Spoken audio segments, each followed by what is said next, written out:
quick recap. Our secret handshake keeps sending us everywhere but home. Seems like we're in a courtroom of some kind, and it's dark. Ooh! I found a Skittle on the ground. I have a clear choice to make. I could wait until we find the lights to see if it is dirty, has hair on it, nibble mark, etc., or I could just eat it. Choice seems clear to me. Me too.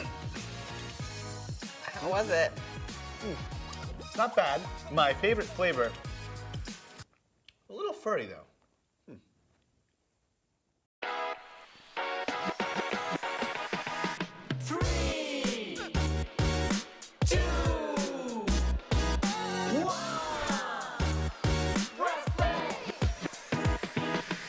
I'm Jay. And I'm Emma. Welcome to Press Play. Oh, Jay, I found a flashlight. What luck. That would help me immensely too. Oh, sweet San Pedro's Island. Who is that? I'm Paula. I'm the court reporter for this courtroom. I record every single moment that takes place here.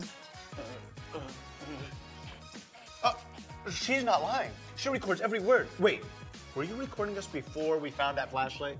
Oh, you mean this? And I quote, "Ooh, I found a Skittle on the ground. I have a clear choice to make. I could wait until we find the lights to see if it is dirty, has hair on it, nibble mark, etc. Or I could just eat it." Then the young lady said, and I quote, "Choice seems clear to me." You said, and I quote, "Me too. Young man eats disgusting Skittle." Hey!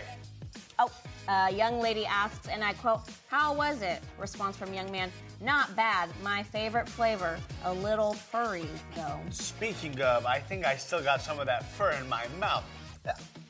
Hey! She's typing. Stop. Stop it. Stop that. I don't think she's gonna stop, Jay. It's okay. But what if we say something embarrassing? Oh, you mean like when you saw me and shouted, "Sweet San Pedro's Island"? I said that? Yeah. Yeah. Yeah, really loud. Sweet San Pedro's Island. Sweet San Pedro's Island. Hi, Paula. I'm Emma, and this is Jay. We're not sure why we're here, actually. Did something happen here recently? Yes. Actually, Jay's bad choice to eat the Skittle reminds me of just what took place in this very courtroom. It was very strange. Like, I was living out a Bible story I heard of before. One from the book of Mark, chapter 15. Well, what happened? Well, the judge here is a man named Pilate, and a very angry mob of people brought a man named Jesus to Pilate to stand trial. Jesus questioned the way the people did things and stood up for those that no one else stood up for. So he wasn't very popular with some people. Those people hired one of Jesus' friends to betray him, and that's how he ended up here on trial. Trial for what? That's just the thing. In all my years of court reporting, I've never heard such a poor case. They said that Jesus claimed to be a king of Jews. So Pilate asked him if he was, and Jesus responded simply, "You have said so." That's all he said? Literally, all he said. They kept accusing Jesus, and Jesus said nothing. Pilate was amazed by Jesus. Pilate brought out Barabbas, another prisoner. You see, there was a big party about to take place, and this party, Pilate always releases one prisoner. So Pilate gave the angry mob the choice: release Barabbas or Jesus. Who did they choose? Well, like your friend Jay here, they chose poor. Hey! No way. They chose to release Barabbas and not Jesus, even though Jesus performed miracles and helped them and never sinned? Pilate was just as amazed as you.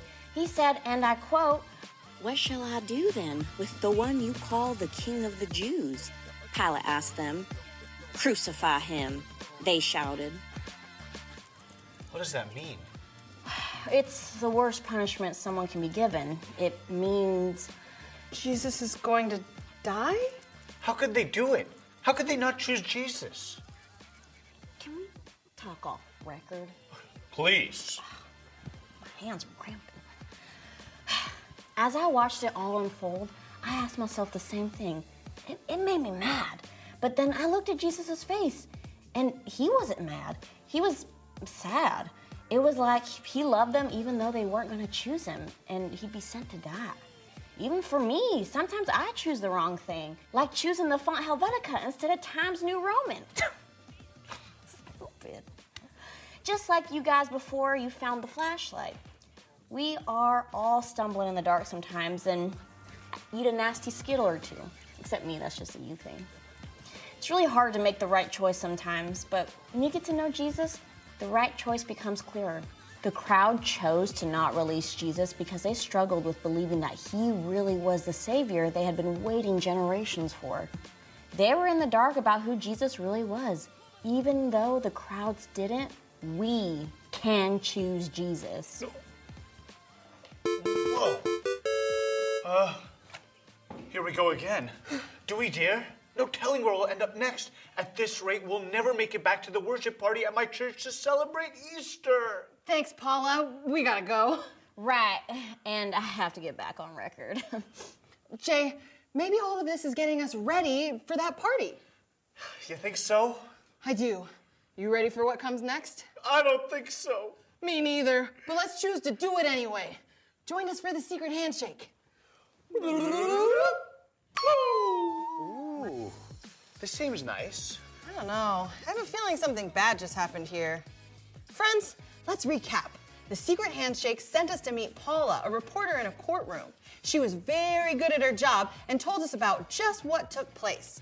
Jesus had stood trial before Pilate, and Pilate gave the angry mob against Jesus a choice. They could release Barabbas or Jesus. They chose Barabbas. But when Paula looked at Jesus' face, she was reminded that we can choose Jesus. We'll see you next time. Now it's time to Drop the verse. Let's drop the verse. Oh, what time is it? Time to drop the verse, Jay. Here we go, here we go, here we go. The Lord is my light and my salvation. Whom shall I fear? Psalm 27:1. Psalm 27:1. The Lord is my light and my salvation. Whom shall I fear? Psalm 27:1. Hey! Psalm 27:1. Hey! The Lord is my light and my salvation. Whom shall I fear? Psalm 27:1. Hey!